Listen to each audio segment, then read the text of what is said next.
السلام عليكم magacayga waa Yasmin kusoo dhawow iscaateys maanta waxaan waqti yar inaan qaato aan dhaho qof walba soo dareemaya bil weyn oo dhamaatay maxaa dareemaysaa socodkaaga ma wadaa cuntadaada nadiifka ma cunaysaa biyahaaga ma cabeysaa ma sha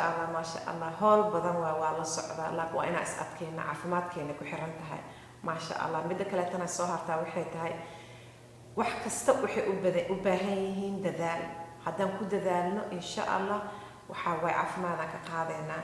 cuntadeena haddaan cunno jirjimicsigeena aan wadno hadda anaga dadka oo joogan isheeg wadamada qurbaha oo qabowga ah waqtigu waa dhamaanaya ma sha Allah haddii waqtiga qabowga dhamaado banaanka ku lugeynayna insha Allah 5 daqiiqo 10 daqiiqo 20 daqiiqo wax xirtahan ugu qaato adoo waxa arkaysaa hal saac iska soo lugay oo soo laafiyado oo tartiib soo socda insha Allah waxay u baahan tahay la qabsasho waana la qabsanaynaa insha Allah marka alxamdulillah ilaahayna naga dhigo kuwii ku guuleysto aakhiro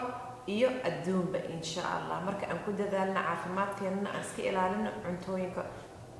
santa leh jirjimicsana aan ku darno cuntooyin nadiif ah fruitada biyaha waxyaalo badan waxaan soo saaray oo faa'iido leh qofka rab inuu hilibka iska rido insha Allah faa'iidan ka wada helayna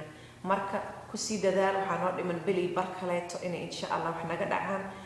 markastana masawir iska qaad isna cabir saa u aragtid wax isbedelka insha Allah taala wala helayna guul waa ku gaarina haddii nagu cusubtaa subscribe suubi haddii family actor san tahayna comment dhaaf haddii wax iska bedeleen insha Allah السلام عليكم.